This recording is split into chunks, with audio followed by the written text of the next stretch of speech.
Hello everyone, welcome you all once again on your on channel. और साथियों, आज की वीडियो में हम बात करने वाले हैं एक कहानी नाइट ट्रेन एट देवली के बारे में। नाइट ट्रेन एट देवली, जिसको लिखने वाले राइटर कौन है? हमारे रस्किन बॉन्ड। रस्किन बॉन्ड की अगर हम बात करें तो चिल्ड्रन लिटरेचर में बेसिकली इनका बहुत बड़ा कंट्रीब्यूशन रहा है। He belongs to the state of Uttarakhand. Uttarakhand से ये बिलोंग करते हैं और पहाड़ी क्षेत्र के बारे में, हिमालय के बारे में ये लिखना पसंद करते हैं। इनके बर्थ की अगर हम बात करें तो ही वॉज बॉर्न ऑन 19 मई 1934। 19 मई 1934 को इनका जन्म हुआ था और बहुत बेहतरीन लिटरेरी कंट्रीब्यूशन ये अभी भी कर रहे हैं, यानी अभी भी ये रचनाएं लिख रहे हैं। अब बात कर लेते हैं नाइट ट्रेन एट देवली की कि इसके अंदर हमारे रस्किन बॉन्ड क्या कहना चाहते हैं। तो देखो क्या कहते हैं, the narrator is a college student. हमें जो कहानी कहने वाला व्यक्ति है वो कौन है? कॉलेज स्टूडेंट है। यानी नरेटर को आप क्या कह सकते हैं? एक लड़का है जो आपसे अपनी कहानी बयां कर रहा है। The narrator is a college student from Delhi who spent his summer vacation in Dehra at his grandmother's house। ठीक है, दिल्ली का एक बच्चा है जो दिल्ली के कॉलेज में पढ़ता है। और इस बच्चे की आदत क्या है कि जब भी सेमेस्टर एग्जाम के बाद इसकी समर वेकेशंस होती है तो ये समर वेकेशंस अपनी दादी के घर बिताना पसंद करता है। और दादी का घर कहाँ है? देहरादून के अंदर है। ठीक है, ये इसकी सेटिंग है कि बच्चा हमेशा क्या करता है? ट्रेन से अपनी दादी के घर जाता है समर वेकेशंस के अंदर। On the way night train stops at small lonely station called Deoli. ठीक है, अब वो कहता है, क्या कहता है कि भैया जब ये ट्रेन निकलती है दिल्ली से, कब निकलती है? नाइट ट्रेन, यानी रात को दिल्ली से ट्रेन निकलती है और सुबह 5 सवा 5 बजे के आसपास ये ट्रेन एक छोटे से स्टेशन पर पहुंचती है जिसका नाम क्या है? देवली। देवली स्टेशन पर ये ट्रेन पहुंचती है जो बड़ा ही छोटा सा स्टेशन है और बड़ा ही सुनसान सा स्टेशन है। यहाँ पे ज्यादा भीड़ भाड़ उसको दिखाई नहीं देती है। और कहाँ पे है इसकी स्थिति? देवली स्टेशन कहाँ पे पड़ता है? Which lies on the edge of Indian Terai forest. ठीक है, अब ये देवली स्टेशन जो है ना, इसके बाद से भारत के जंगल चालू हो जाते हैं। इंडियन तराई क्षेत्र, तराई क्षेत्र क्या होता है? मार्शी एरिया होता है ना, दलदली एरिया, यानी हिमालय के जो बेस में, हिमालय के जो फुट पे जो अपने जंगल है ना, उनको क्या कहा जाता है? तराई क्षेत्र के जंगल कहा जाता है। यानी इस देवली स्टेशन के बाद में क्या शुरू हो जाते हैं? जंगल शुरू हो जाते हैं। वो कहता है nothing important happens at Deoli. वो कहता है देवली पे कुछ ज्यादा खास होता ही नहीं है। ये ट्रेन सुबह 5 सवा 5 बजे आकर करके देवली स्टेशन पर रुकती है, लेकिन यहाँ पे कुछ भी इंपॉर्टेंट होता ही नहीं है। नो वन बोर्ड्स, ना तो कोई ट्रेन में यहाँ से चढ़ता है और गेट्स ऑफ द ट्रेन, ना ही ट्रेन से कोई उतरता है। यानी यहाँ पे कोई स्टॉपेज बना दिया, क्यों बना दिया? इस ट्रेन से ना तो कोई चढ़ता है, ना ही कोई इस ट्रेन से वहां पर उतरता है। And there are no coolies, और वहां पे कोई कुली भी नहीं है, ना ही किसी प्रकार की भीड़ भाड़ है। तो सुनसान सा एक स्टेशन है जहां पर सुबह ये ट्रेन आकर के रुक जाती है। Still the train halts there for 10 minutes, और पूरे 10 मिनट के लिए ट्रेन इस देवली स्टेशन पर रुकती है। वो कहता है a mystery to the narrator. इस लड़के के लिए बड़ी रहस्य की बात थी कि यार ना तो कोई चढ़ता है, ना कोई उतरता है, ना ही यहाँ इस स्टेशन पर कोई भीड़ भाड़ है, लेकिन ट्रेन 10 मिनट के लिए यहाँ पे आकर के क्यों रुक जाती है? It was quite a mystery for our narrator. हमारे इस लड़के के लिए बड़ी रहस्यमयी बात थी। The station has just one platform. Station पे केवल और केवल एक प्लेटफॉर्म था। ठीक है, ये देवली का स्टेशन है। देवली के स्टेशन पे केवल और केवल आपको एक प्लेटफॉर्म दिखाई देगा। एक छोटी सी चाय की दुकान है, एक फ्रूट वाले का वहां पे ठेला है, खड़ी है। ठीक है, एक फल वाले का ठेला है और एक चाय की दुकान है और एक सिंगल प्लेटफॉर्म है। और कुछ आवारा कुत्ते वहां पर दिखाई देंगे, स्प्रे डॉग्स, यानी आवारा कुत्ते आपको इस स्टेशन पर दिखाई देंगे। इससे ज्यादा वहां पर कुछ भी नहीं था। The narrator feels a strange connection to the quite unforgotten village and dreams of getting off there one day। हमारे नरेटर को इससे बड़ा अजीब सा कनेक्शन लगता है कि इस देवली स्टेशन से उसका जरूर कोई ना कोई तो नाता है। ये सुनसान सा शांत सा एरिया जिसको भुला दिया गया है, उसने सपना देखा कि एक ना एक दिन वो इस देवली स्टेशन पर जरूर उतरेगा और जानने की कोशिश करेगा कि देवली में ऐसा क्या है, क्यों ट्रेन आकर ये यहाँ पर 10 मिनट के लिए रुकती है। फिर वो देवली पर एक दिन उसकी ट्रेन आकर के रुकी। अब उसकी पहली बार मुलाकात होती है उस देवली स्टेशन पर एक मिस्टीरियस गर्ल से। अब लड़का 18 साल का हो गया ना, कई सालों से यात्रा कर रहा था, लेकिन अब लड़का कितने साल का हो गया है? हमारा 18 साल का हो गया। When the narrator 18 years old, his train stops at Delhi one early evening। ठीक है, वापस वो अपनी दादी के घर जा रहा है समर वेकेशंस में, और एक बार फिर ट्रेन कहाँ आकर के रुकती है? जल्दी जल्दी सुबह 5 सवा 5 बजे के आसपास देवली स्टेशन पर आकर के रुकती है। कब? जब ये लड़का 18 साल का हो गया है, एडल्ट हो गया। A young girl selling cane baskets walks gracefully down the platform. ठीक है, अब ये सुबह सुबह का वक्त है, ये अपनी खिड़की के पास, विंडो के पास बैठा है ट्रेन के कंपार्टमेंट के अंदर, और विंडो से क्या देखता है? एक लड़की है, बड़ी यंग गर्ल है, बड़ी जवान लड़की है, और वो क्या कर रही है? अपनी बास्केट बेच रही है। बास्केट कौन सी? केन। केन यानी जो बांस की खपच्चियों से बनती है ना, वो बास्केट वो लड़की कहाँ पे बेचती हुई दिखी इसको? उस स्टेशन, देवली स्टेशन पर बेचती हुई दिखी। वॉक्स ग्रेसफुली, बड़ी सम्मानजनक स्थिति के चल रही है, बड़ी ग्रेसफुली ये चल रही है। कहाँ पर? उस प्लेटफॉर्म के ऊपर चल रही है। जब हमारे नरेटर ने पहली बार इस लड़की को देखा तो she was selling basket on the platform. Platform पे ये अपनी टोकरियां बेच रही थी। Despite her old clothes and bare feet, इस लड़की के फटे पुराने कपड़े थे और इसके ऊपर नंगे पैर थे। शी कैरीज डिग्निटी, लेकिन फिर भी इसके अंदर सम्मानजनक स्थिति इसकी देखी जा सकती थी और बड़ी ही सुंदरता थी, ठीक है। तो ये लड़की भले ही गरीब हो, भले ही नंगे पैर हो, भले ही फटे पुराने कपड़े इसने पहन रखे हों, लेकिन आत्मसम्मान से लबरेज थी। डिग्निटी इस लड़की के अंदर देखी जा सकती थी और बड़ी ही सुंदर ये लड़की थी। स्पेशली और भी विशेष बात करें तो उसकी डार्क एक्सप्रेसिव आइज, उसकी वो काली घनी आंखें जो अपनी आंखों से सब कुछ बयां कर दे, एक्सप्रेसिव आई हैं।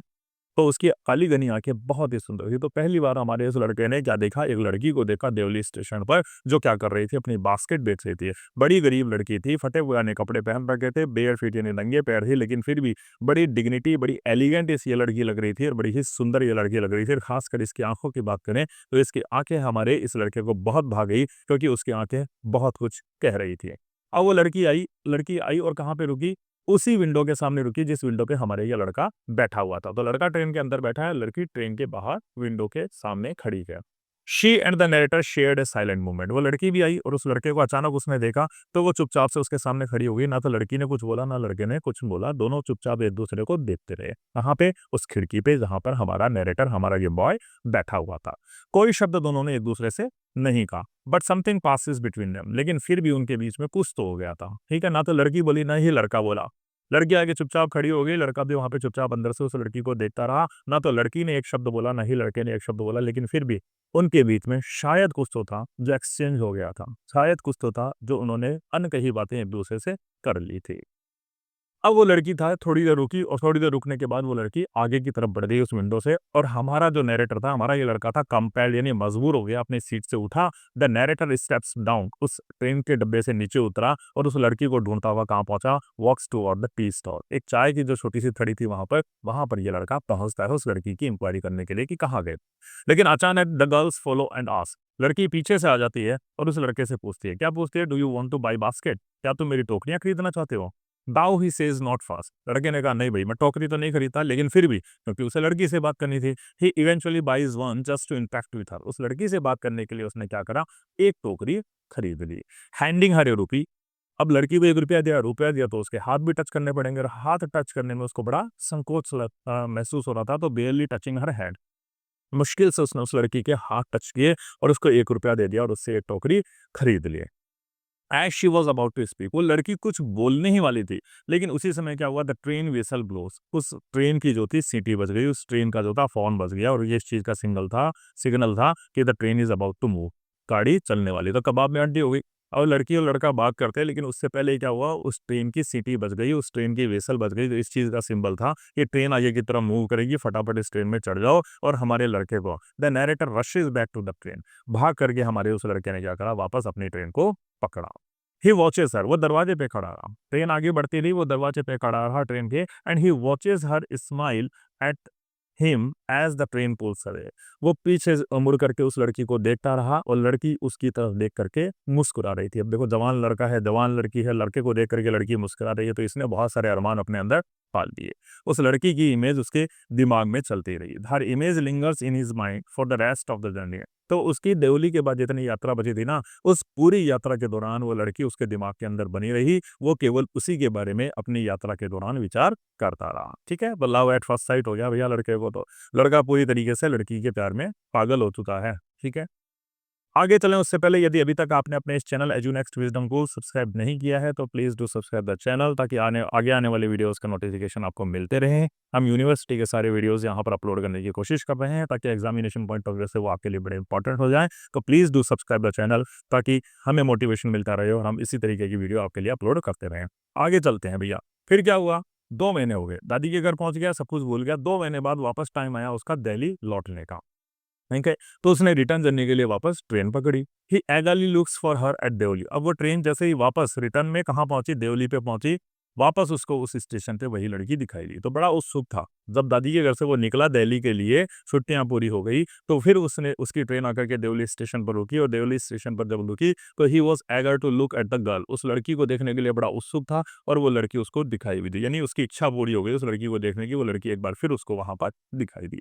दे बोथ रिकॉग्नाइज ईच अदर, दोनों ने एक दूसरे को पहचान लिया। लड़की भी पहचान गई कि 2 महीने पहले मेरी इस लड़के से मुलाकात हुई थी, और लड़का भी पहचान गया कि इस लड़की से मेरी मुलाकात हुई थी। यानी लव एट फर्स्ट साइट था, दोनों तरफ से मामला गंभीर था, दोनों एक दूसरे को पसंद करने लगे थे। And smile like old friends, और वो लड़की इस तरीके से हंसी मानो वो बहुत पुराने दोस्तों, ठीक है।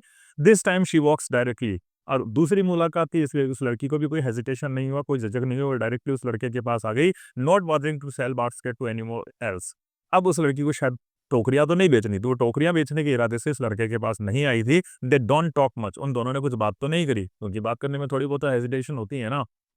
बट देयर आइज, लेकिन उनकी आंखों ने, and the silence speak volumes, लेकिन उनकी आंखों ने एक दूसरे से बात कर ली। उस सुनसान जो मुलाकात थी उनकी, जिसमें एक दूसरे से उन्होंने कुछ भी नहीं बोला, तो उनकी बिना शब्दों के ही आंखों में एक दूसरे से बात हो गई।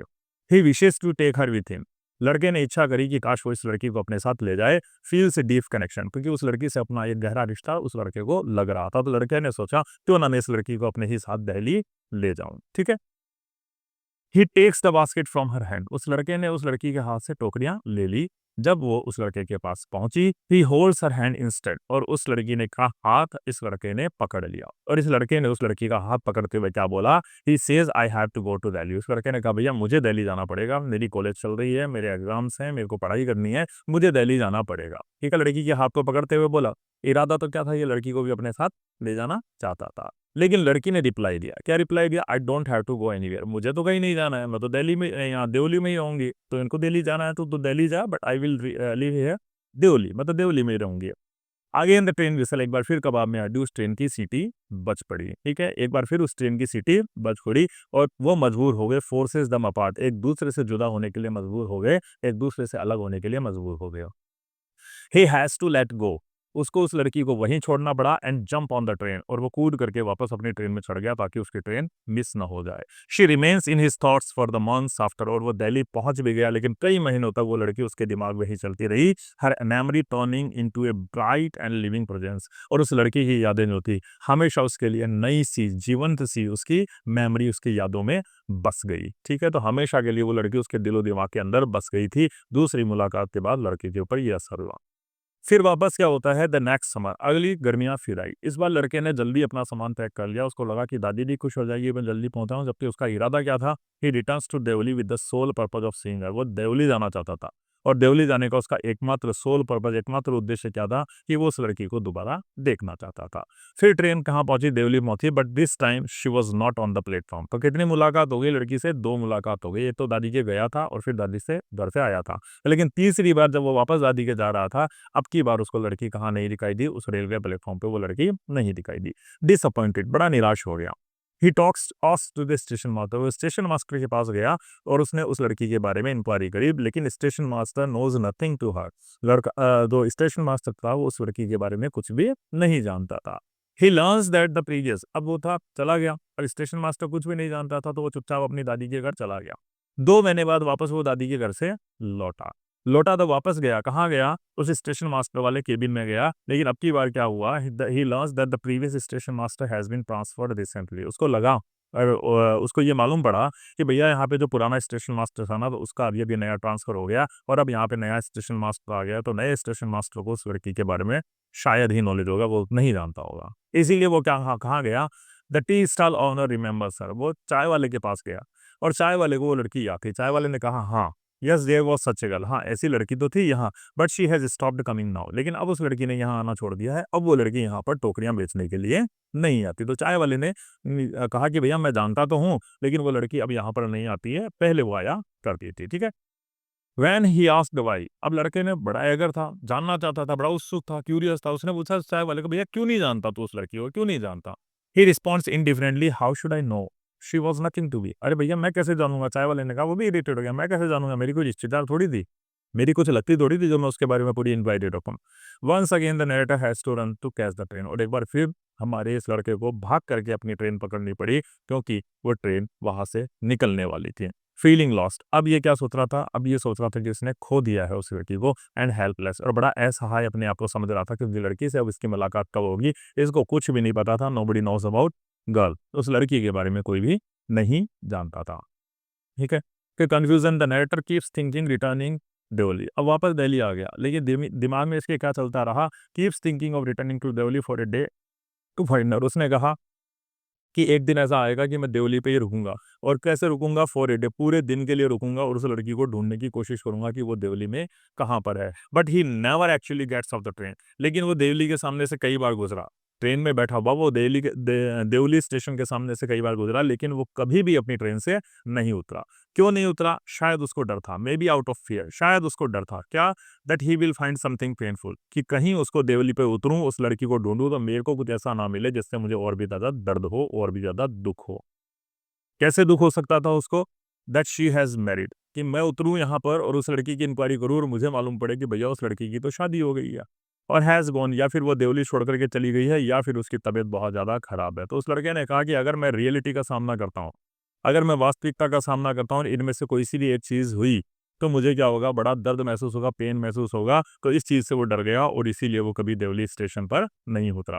ही prefers to hold the mystery and hope rather than face the reality. तो वास्तविकता का सामना करने की बजाय, वास्तविकता को फेस करने की बजाय उसने क्या करना उचित समझा? उसने कहा कि भैया ये रहस्य बना रहना चाहिए, लड़की के बारे में जो भी रहस्य है, जो भी मिस्ट्री है, वो मेरे दिमाग में बनी रहनी चाहिए, क्योंकि उससे मेरे को एक उम्मीद रहेगी कि कभी ना कभी तो ये लड़की मेरे को मिलेगी। लेकिन अगर हकीकत मालूम पड़ गई उस लड़की के बारे में, तो मेरी सारी उम्मीदें ही निराशा ही हो जाएगी।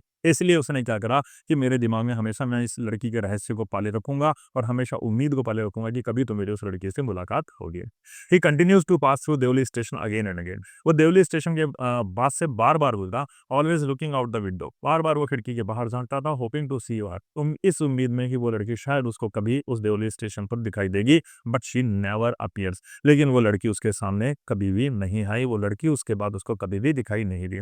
तो लड़की कितनी बार मिली थी उसको? 2 बार दिखाई दी थी, और 2 मुलाकात में ही उस लड़के के दिलो दिमाग पर इस कदर वो लड़की छा गई थी कि उसकी यादों को वो अपनी जिंदगी से मिटा ही नहीं पाया। ठीक है, फाइनल थॉट, अंतिम विचार आते हैं। कई साल बीत गए, year passes, but the narrator's memory of the girl stayed with me. लेकिन उस लड़के की यादों में अभी भी वो लड़की वैसी ही जिंदा बनी हुई थी, वैसी ही उसकी अलग तस्वीर बनी हुई थी, वैसी ही उसकी अलग यादें उस लड़के के दिल में अभी भी जिंदा थी। यानी लड़के की यादों में अभी भी वो लड़की बिल्कुल नई यादों के साथ में मौजूद थी। ही सेज, लड़का बोला, क्या बोलता है लास्ट में वो लड़का? I never break my journey at Deoli. मैंने कभी भी देवली स्टेशन पर अपनी यात्रा को समाप्त नहीं किया, यानी मैं कभी भी देवली स्टेशन पर नहीं रुका। And I pass through as often as I gone. केवल मैंने एक काम किया कि मैं जितना ज़्यादा से ज़्यादा उस देवली स्टेशन के सामने से गुजर सका था, मैं उतना ज़्यादा से ज़्यादा गुजरा। तो वो कह रहा है कि मैंने कभी हिम्मत ही नहीं करी कि मैं मेरी जर्नी को ब्रेक करूँ उस देवली स्टेशन पर, और देवली स्टेशन पर उतर करके उस लड़की की इंक्वायरी करूँ। मैं जो कर सकता था वो मैंने किया, क्या कि मैं जितना ज़्यादा उस देवली स्टेशन से गुजर करता था, उतना ज़्यादा से ज़्यादा मैं उस देवली स्टेशन से गुजरा। और इसी तरीके से ये स्टोरी एंड हो जाती है सैड ऑन के साथ में ना, लड़के की इच्छाएं पूरी नहीं है, ends on a note of unfulfilling longing. उसकी वो इच्छा जो अनफुलफिल्ड रह गई, उसकी जो इच्छा वो पूरी नहीं हो पाई, क्या उस लड़की से मिलने की इच्छा जो पूरी नहीं हो पाई, उसके साथ स्टोरी एंड होती है। क्वाइट मेलंकली, मेलंकली यानी दुख के साथ में ये स्टोरी एंड होती है। And the bitter sweet memory of the incomplete love, और खट्टी मीठी यादें, किसकी खट्टी मीठी यादें? द इनकम्प्लीट लव, उस लड़के और लड़की का जो प्यार कंप्लीट नहीं हो पाया, उस लड़के और लड़की का वो लव एट फर्स्ट साइट जो कंप्लीट नहीं हो पाया, इनकम्प्लीट रह गया, उसकी यादों के साथ में ही हमारी ये स्टोरी एंड होती है। ठीक है, अब थोड़ी सी थीम की बात कर लेते हैं। देखो, थीम जरूर पढ़ कर के जाना, क्योंकि थीम से रिलेटेड क्वेश्चन आ जाते हैं कि भैया इसकी थीम क्या है, आपने पूरी स्टोरी पढ़ ली, थीम क्या है? तो the night train at Deoli explores the beauty and pain of a brief encounter. Now train और देवली किस चीज को बताती है? The beauty and pain of brief. Brief यानी छोटी सी मुलाकात हुई थी उस लड़के और लड़की की। उस लड़के और लड़की की छोटी सी मुलाकात की क्या तो खूबसूरती थी, और क्या दर्द उसके अंदर छुपा हुआ था, उसको आपकी ये कहानी नाइट ट्रेन एट देवली बताती है। Longing for the lost connections, वो कनेक्शन जो उस लड़की से जुदा हो गया था, उन दोनों के अलग होने की कहानी, और उस कनेक्शन को वापस प्राप्त करने की कहानी आपको नाइट ट्रेन एट देवली बताती है। तीसरी चीज क्या बताती है? The emotional power of memory, कि हमारी यादों में कितनी भावनात्मक शक्ति होती है, और कितनी हमारी कल्पना होती है कि हमारी यादों में कोई इंसान जब बस जाता है तो उसको यादों से मिटाना बहुत मुश्किल हो जाता है। तो ये हमारा इमोशनल पावर ऑफ मेमोरी बताता है। इट इज क्वाइट, बड़ी शांत सी स्टोरी है, reflective story about how even the short movements can leave a permanent mark on your heart. ये आपको सोचने पे मजबूर करती है कि किस तरीके से आपके जीवन की छोटी छोटी घटनाएं जो होती है, वो आपके दिल पर एक परमानेंट मार्क यानी सदा रहने वाला एक निशान छोड़ करके जा सकती है। यानी कई बार आपकी जिंदगी में ऐसे होता है कि छोटे छोटे मूवमेंट्स जो होते हैं उनको आप जिंदगी भर भुला नहीं पाते, वो जिंदगी भर आपके अंदर अमिट छाप अपनी छोड़ करके चले जाते हैं। तो कुछ ऐसी ही थीम के साथ हमारी ये स्टोरी रस्किन बॉन्ड ने लिखी है, और वेल स्ट्रक्चर्ड मैनर में आपके सामने इस स्टोरी को प्रेजेंट किया है। उम्मीद करता हूँ कि आपकी ये पूरी कहानी समझ में आ गई होगी। इसमें से क्या क्या इंपॉर्टेंट क्वेश्चंस बनेंगे उनका भी मैं एक वीडियो अपलोड करूंगा, और उम्मीद करता हूँ कि अब इसमें से जैसा भी क्वेश्चन आ जाएगा आप शायद उसको अटेम्प्ट कर देंगे। तो देखने के लिए आपका बहुत बहुत धन्यवाद। Thanks for watching. Please do like, share, subscribe and comment, और बेल आइकन जरूर प्रेस करें ताकि आगे आने वाली वीडियो के नोटिफिकेशन आप तक पहुंचते रहें। So meet you soon in the next video. Till then, bye bye, see you again, bye.